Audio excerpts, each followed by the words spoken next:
Leonard had a very strong marketing team at Columbia, and that is as responsible as anything. You know, we can't really, we hate to look at it in a commercial way, but unless those, both Dylan and Leonard Cohen, unless they had had the kind of engine. Now, I had that at Elektra, so the beginning of Leonard's life as a songwriter being interpreted by me as the first interpreter was very well taken care of. That's terribly important. You cannot remove the fact that Jack Holzman saw the possibilities of the material that was being done. He saw Leonard Cohen, he saw my singing, he saw my career. He was developing an artist, that is me, but he was developing the whole line of the artists that he recorded, including people like Tim Buckley and then the Doors. There was a tremendous back and forth between the public and those record labels, including John Hammond at Columbia, who helped both Dylan and Leonard Cohen at the beginning, and Jack Holzman, who helped me. I also include Maynard Solomon, who saw the possibilities with Joan Baez, and, of course, David Geffen, who saw the possibilities with Joni Mitchell. You cannot take away that engine of creativity and money that went into producing and sending these records all over the world.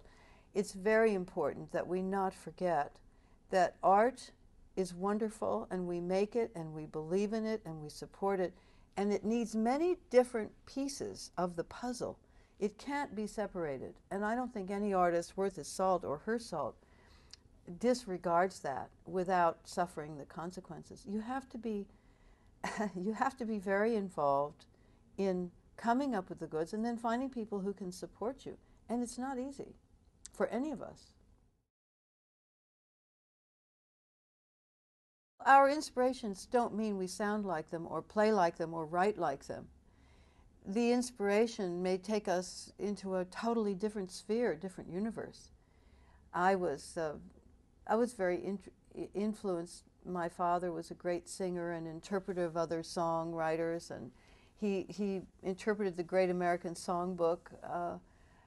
Debussy influenced me. My teacher, who was a great conductor, influenced me. But that doesn't mean that I conduct or sound like Bing Crosby or sound like my father, or it doesn't mean that. It means that there's something that stimulates with the inspiration. The inspiration could be so far different. And by the way, in a totally different field. I'm very inspired by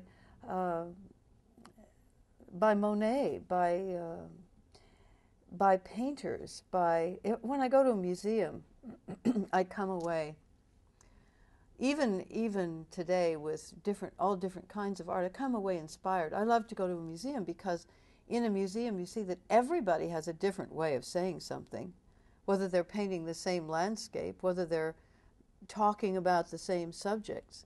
And it's easy to see in music too. But the inspiration doesn't mean that we follow suit. It just means that something got under our skin. Something led us into some area where we could find out who we are.